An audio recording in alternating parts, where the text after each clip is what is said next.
Hi, this is Dr. Toby, your host on Health and Wellness with Dr. Toby. Thank you for joining us. We have a special guest, Dr. John McFadden. Dr. John McFadden trained at the Mississippi State University, and he had his undergrad medical school at the University of Mississippi Medical School. Went on to get his pediatric residency at the University of Texas MB Medical Branch in Galveston, Texas. Since he's finished residency, he's been working as a missionary. Landed on the shores of Nigeria at the Eku Baptist Hospital, where he served as a medical missionary for 10 years in 1971. He remained there till 1981 and then retired, came back to the U.S., worked for a bit, and has since then worked as a missionary in Haiti and in Monrovia, Liberia. This man has written a lot of papers, has toured the nations, has been a blessing to generations, and he's been married to his wife for 60 years, and they have 3 lovely kids. You don't want to miss his story. Join us. Jesus is Lord. Amen.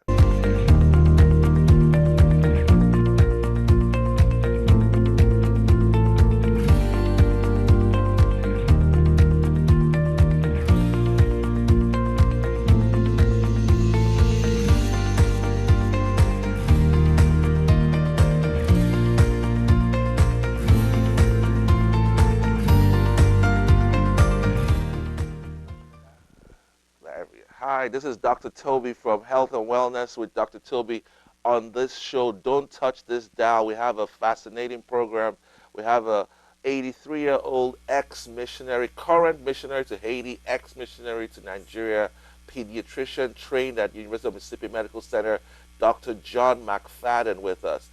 He's a veteran of 10 years of medical missions in some of the worst parts of Africa, and he's since then also traveled to Haiti, Liberia, and he's going to be telling us the story of his life. He's been married, I think, for more than 50 years, 60 years, and he's done a lot of medical research on the side. It's such an honor, it's such a delight to be with a veteran of the faith, a veteran of medical missions, Dr. John McFadden. What an honor to have you, sir. Thank you you for coming.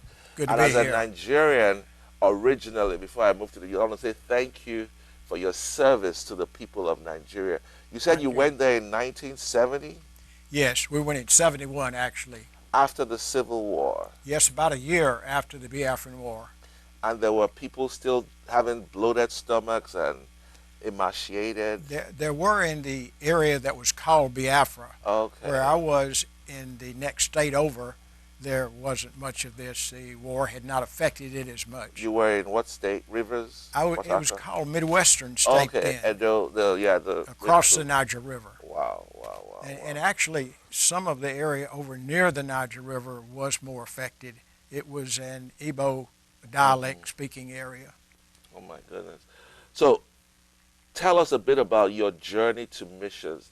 Let's start with, you were born here in Monroe, Louisiana. Yes, I was born in Monroe, Louisiana. We lived in Bastrop.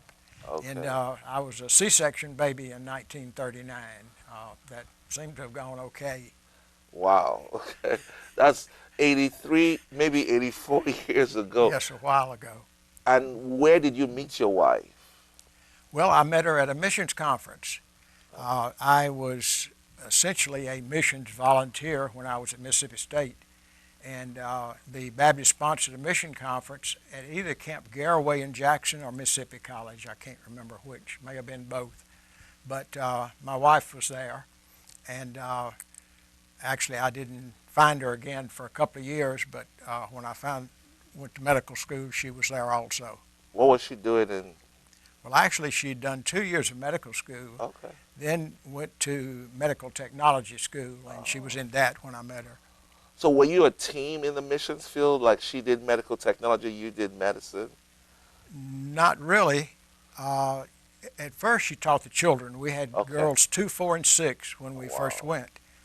Then she ended up, well, she did many different things, but she ended up teaching in the nursing school. She taught chemistry and physics. Wow. And then in the pastor school, she taught health care, and I'm not sure what else. My goodness. And how long have you been married? This year will be 60 years. Be a while. Wow. Now, can you explain to my audience what it takes to be married to someone for 60 years? I mean, that's a lifetime. Well, it's having the determination to stick with it, I guess you would say. And she's had a lot of determination. So I've been blessed that she stuck with me this long. Wow. So is she from Mississippi? You're from Louisiana? Yes, she grew up in Hattiesburg, Mississippi, Okay, and went to awesome. Mississippi Southern. Okay. Wow. Awesome. How are the kids? Three of them. I know that your daughter that I met in Ridgeland, she's working at the Mississippi College as a Yes, deputy she's the registrar. assistant registrar at Mississippi College, and her husband is director of the Mississippi Baptist Children's Homes. I heard, We yeah. have a number of them around the state of Mississippi. And the other kids, the other two kids, you say you had Have- three girls. Yes, one's a BSRN, married to an attorney, and Is the she other still one, working or? yes, Oh. the other is married to a pastor, and she is in mostly community service, and he is doing a secular job plus assistant pastor to church. Ministry. Wow, wow, wow, wow. So, just because I have some young viewers here and they've heard stories of marriages gone sour, is there anything you can tell someone who is looking for a wife what to look for so that their marriage is sustainable? Because my friends who are watching, a lot of them want to get married, but they're skeptical. You know, they think marriage is a flimsy, whimsical, maybe people just choose not to get married after a few years, and they want to know, how do I know she's the one? How do I get a connection that is going to be for a lifetime? Well, no situation is perfect, Okay. but one has to be determined to stay married when they get married. That's the first thing they need to learn to do.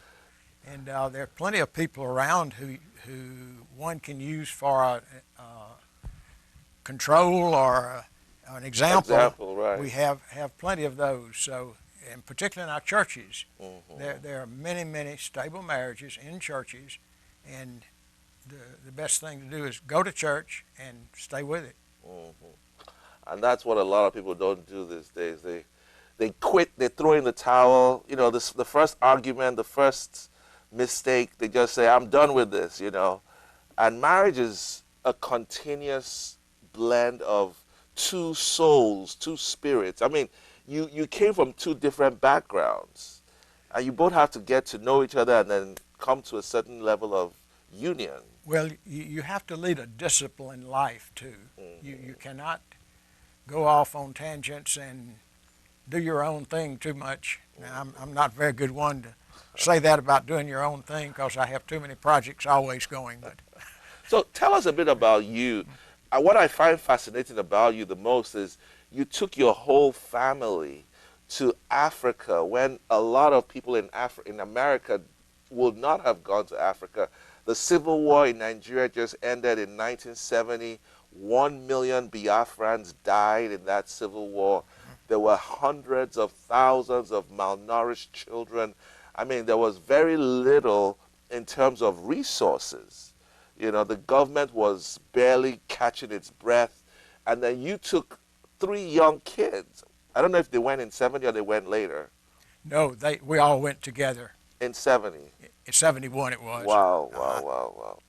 And Well- you wanted them to be there with you. You didn't want to do Sure. the foreign missionary who goes back every year to see his kids. Well, we had an organized program. The Southern Baptists have been at it for many years, over 100 really. And so we knew that there were other people there at ECU. They needed a pediatrician at ECU. Other specialties were fairly well covered. So I went as the first pediatrician to ECU. We had a large pediatric clinic. Had a 30-bed pediatric ward with all sorts of tropical diseases. Oh, wow. And I'd had some background on this. My wife and I both felt led to go to missions long before this. But during my residency in pediatrics, they had given us the opportunity to go anywhere we wanted for 2 months to do a specialty program. Where was your residency program? When Where? at University of Texas Medical Branch in Galveston, they Oh, have a wow. 1,000-bed hospital there Wow. where anybody from Texas can refer patients there. So it's a wide variety of patients. And in the 2-month period, you could do any subspecialty you wanted to. Well, I chose tropical medicine in Vietnam. Oh my goodness. During that time, the American Medical Association had a program where they would pay your way around the world if you wanted to go to Vietnam and spend 2 months in most of the time a government hospital. Wow. And so a couple of guys from Galveston had been before me, and I was able to go on that program, and it was a tremendous experience for going to Nigeria because the tropical medicine there was much tougher than Nigeria. We had just unbelievable number of very, very sick patients come in. And that was after the Vietnam War? No, this was during the Vietnam War. This was 1967. Yes. Oh my goodness. When you left, you felt as if a big load was off. No one was going to drop a grenade in your pocket. So did you get married before residency? You got married in medical school? Correct. Okay. Between the junior and senior year of medical school. So your wife went with you to Texas? Yes. Oh, yes. Okay. We had one child then. And she worked in Texas, or she just stayed at home mostly? She worked some. Okay. I'm just impressed with how, she literally put her career on hold just to, and that's what we call, the Bible talks about love being sacrificial. Somebody has to give in marriage. It can't win. It's not a winner takes all the time. Somebody has to sacrifice for the other. I think the Bible puts it this way: submit yourselves one to another. You've got to learn to give and take in marriage. How about in Vietnam? She didn't go with you because it was just a few months. No, she wasn't too excited that I was going. Oh, okay. Needless to say. It was a residency rotation. It was like 2 months, right? Correct. Yeah. Wow, that was awesome. Tell us a bit about the pathologies you saw in Nigeria when you went to Iku, apart from kwashiorkor, which was common in the eastern part.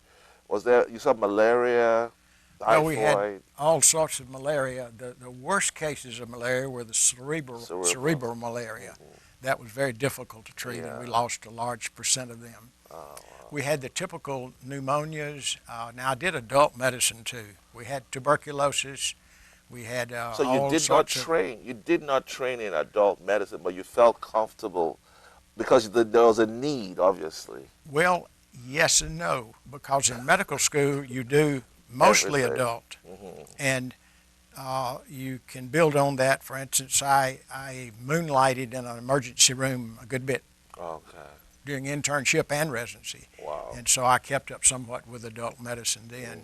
And then in Nigeria, you had much of the same routine diseases that we have here. You don't get a tremendous number of very odd cases coming in. And I had an obstetrician gynecology specialist. I had a chest surgeon, general surgeon, and part of the time an internist, and part of the time another pediatrician. So we had very good backup. At that hospital. It was a well-known 160-bed hospital. Wow. And so that hospital was there in the 50s or 40s? It's been there a long time, right? Early 50s, I believe. Early 50s, yes. Wow. So when did you answer the call to missions? Was it after residency? Did you work a few years as a pediatrician, then you went to Nigeria? Because I know you said you were in residency in 1967. Yes. I felt led to go into medical missions sometime during college and work toward going on to medical school. So you finished residency and went straight into missions? Well, we volunteered. Okay. They suggested that I go into private practice for a couple of years, which we did. Then we went after that. In Texas, the private practice? No, in North Mississippi, in West Point, Mississippi. Oh, wow. Nice. Small town, but, big impact. Yes. Okay. And when you left, you told your patients, I'm not coming back? Yes, they knew a good while before. Oh, that you were going to the mission field. Yes. Oh, my goodness. That must have been emotional. And the other thing was, I was in the military then. I was in first a United States Reserve hospital unit then I went into the Mississippi National Guard, and actually I did adult medicine there also. Oh, So wow. Oh, that's awesome. And what rank did you hit? How far did you go up the ladder? Did you hit major, captain. Okay, thank you for your services. Oh my goodness. Tell us a bit about your home when you were raised as a child. Tell us a bit about your parents and the siblings you had. I know it's a long time. Well, maybe you can recall a little bit. Was there Jesus in your home? Were you raised in a Christian home where there was Bible reading and prayer and church attendance? Are you still, are your parents? My parents were separated after about age 10. Oh. And I had a very good church. They were Christians, but they didn't do well on the marriage. And we had a good, supportive church, had all sorts of activities, which my brother and I have one brother we participated in all the way through. Wow. And then in college with the Baptist Student Union. Awesome. At Mississippi State. Uh-huh. Wow. Were you the first in your family to go to college?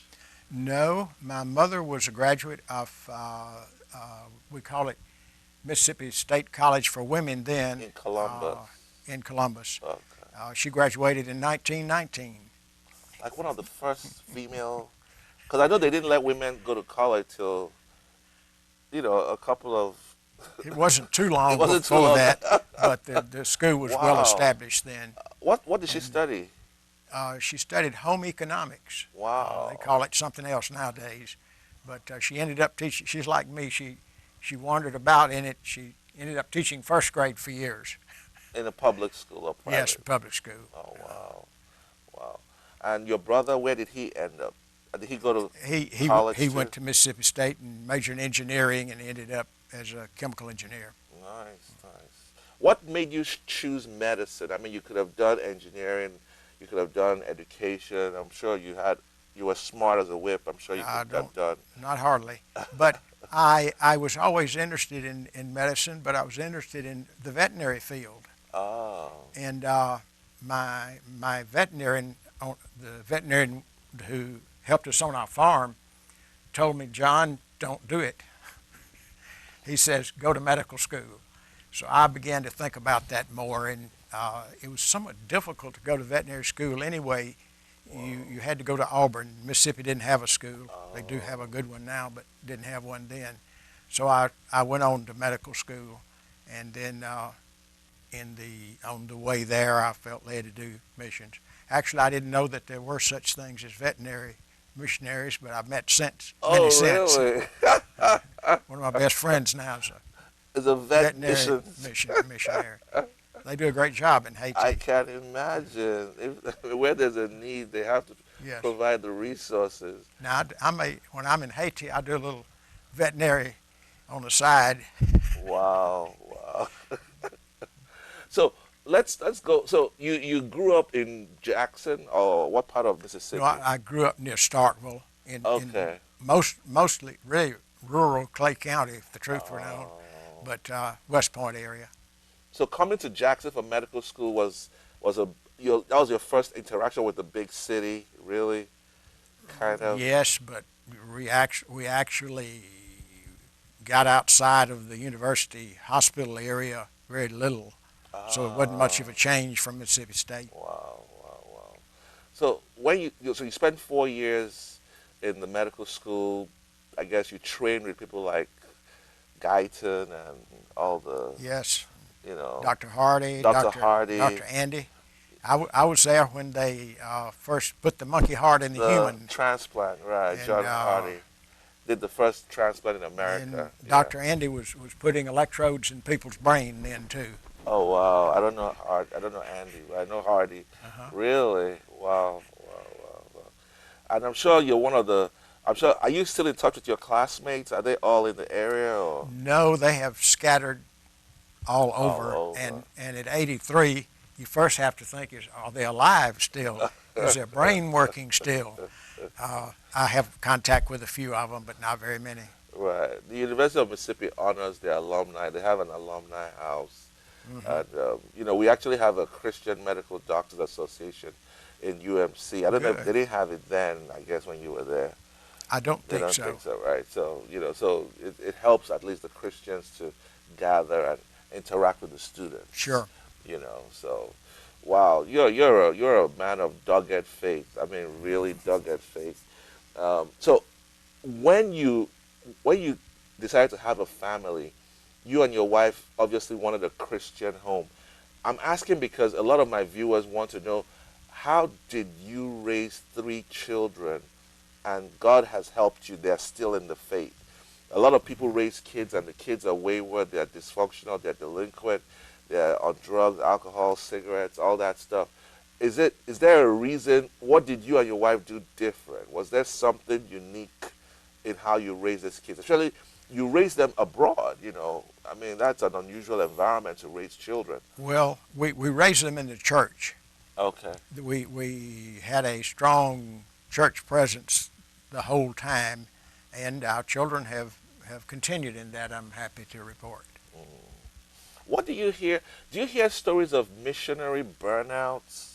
Missions who go abroad and then their marriages fail, their homes get divided, their children go AWOL, you hear some of those stories. Well, that can happen, but in my experience, it hasn't happened very often. Okay.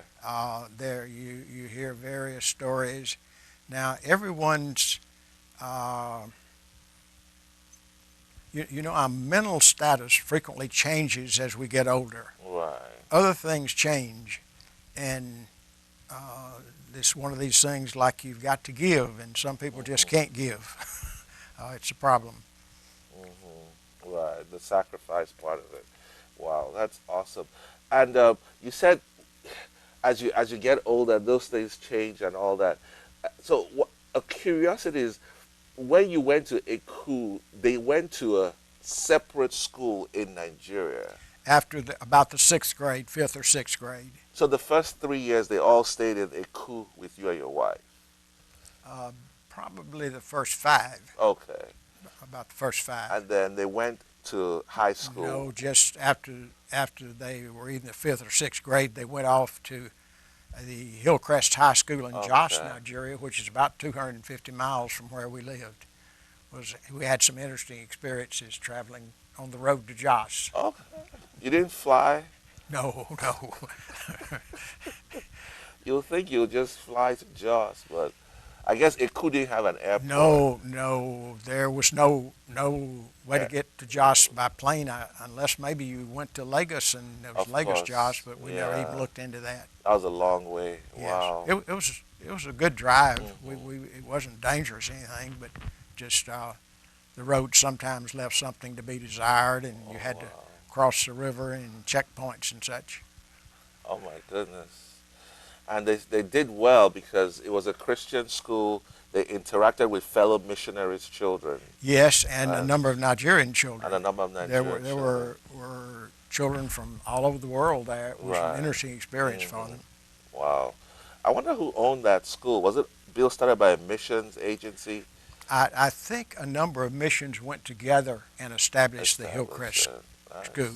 Wow. Tell us a bit about the Southern Baptist. If my friend watching wants to go become a medical missionary, how does he get connected with funding agencies like the Southern Baptists? Well, people in the Southern Baptist churches know all about the Southern Baptist Mission Board, so loads of information is available, and there are so many ex-Southern Baptist missionaries and current Southern Baptist missionaries that you can contact someone from most any country that you might be interested in. So basically they give you a pool of money and they said this is going to be for 3 years, or they pay you a monthly stipend. How does it work? Then it was a monthly stipend, and now it seems that almost all of the current missionaries have a church that is also supporting them partially or fully or whatever. My church is involved with a number of different missionaries. That's awesome. Southern Baptist and non-Southern Baptist. We even have a guy that we help support who's a chaplain in the Ukraine Army now. Oh wow. We doff our hats to the Southern Baptists for their obvious strong work in missions. What a blessing! What a resolve! And I'm from Nigeria, and I can testify to the awesome work that the Southern Baptist Medical Board has done in Eku, especially. That hospital has become a pillar, of medical support.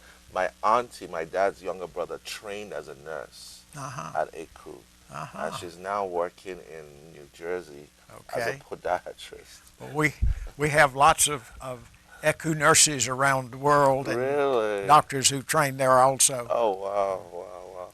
And I know they have a residency too, so you probably saw, I don't know if they were there when you were there, but Yes, we had started a family family practice medicine residency residency, then. I'm right. not sure what they have now, but Mhm, there is training going on all the mhm. time.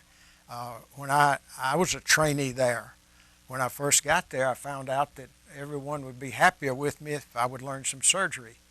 So the first thing they taught me to do was cesarean sections. And so the first night I was on call where I might get a patient in who needed a cesarean section, I said, well, says the interns have experience with this. They'll know more about when someone should or shouldn't have. I'd scrubbed on some. They said, don't count on it. Oh, really? Said, you better use your judgment too and call somebody if you need help. And so it ended up, I think I ended up doing 700 C-sections. Oh my goodness. And you had never done any before you left America? No, no. It was Wow, wow. on-the-job training. On the job If training. if I wanted to learn it, for instance, if I wanted to learn to do appendectomies, well, they would call me day, night, or weekend to come and scrub on the case until I felt as I was competent to do it. Wow. Then if I ran into problems, I had a surgeon I could call usually, but later on, I was the best surgeon around sometimes, so whatever came in, either I had to handle or find somebody. Find someone to do it.